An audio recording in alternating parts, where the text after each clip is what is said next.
So, The Wade Show with Wade responded to a segment Stephen Colbert did recently regarding Mike Johnson becoming Speaker of the House, and I had some issues, so let's commentate on it. Just to be clear, I don't really care about the Speaker of the House drama, but I like anything that makes Stephen Colbert mad.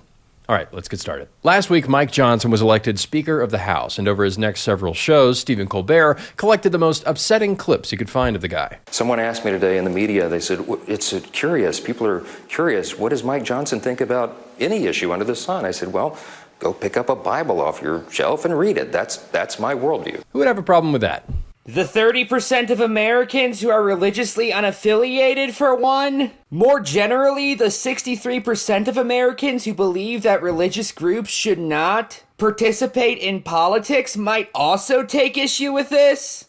Oh, yeah. You know, being biblically faithful is not easy for a guy from Louisiana because now he has to give up shrimp, crab, oysters, and barbecued pork.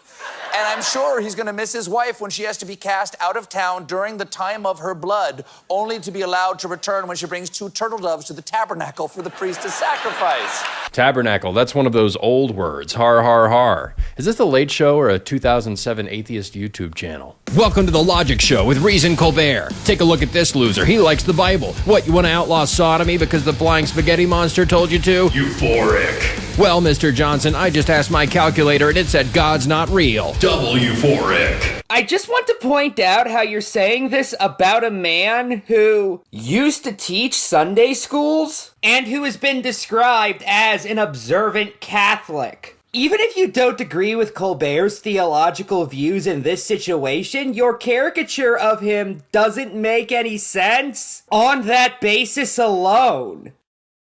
But back to the point. Colbert trots out some commands in the Bible that Christians don't follow, the subtext being that, of course, we don't do that anymore. We're all good modernists. But the reason Christians don't do that stuff anymore isn't because we're good modernists, but because we're good Christians. Colbert might want to take Mike Johnson's advice. Go pick up a Bible off your shelf and read it. Are you going to explain where in the Bible it says you can disregard these specific commandments? Because I'm not saying there isn't a theological justification for this view. I know there is. However, you don't actually explain it. Instead, you just tell the man who, again, used to teach the Bible to children to pick up the Bible and read it. Are you gonna get any more specific than that at least? I mean, it's a pretty long book with over 750,000 words in it. I'm just saying, I think your point would be a tad stronger if you narrowed down where exactly Stephen should be looking.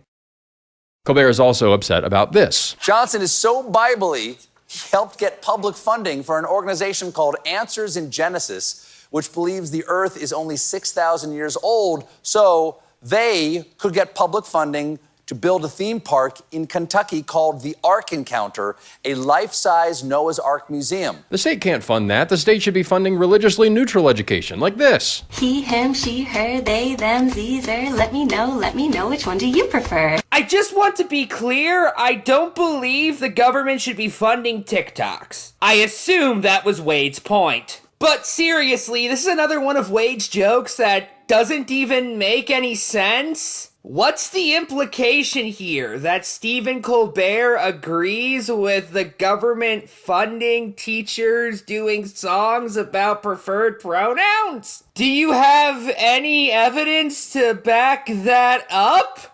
And even if he did, what exactly would that have to do with what he just said? You may not agree with Ken Ham about dinosaurs, but 41% of Americans do. That doesn't mean it's true, but it does mean that this isn't some fringe cult guy. I'm sorry, when did Stephen declare these beliefs fringe? When did he even really comment on them outside of mentioning they exist? You're assuming Stephen meant more than he did and debunking an argument that was never made. Anyway, that's all I want to cover, so final thoughts. This video was nothingness in its purest form. Good night and good luck.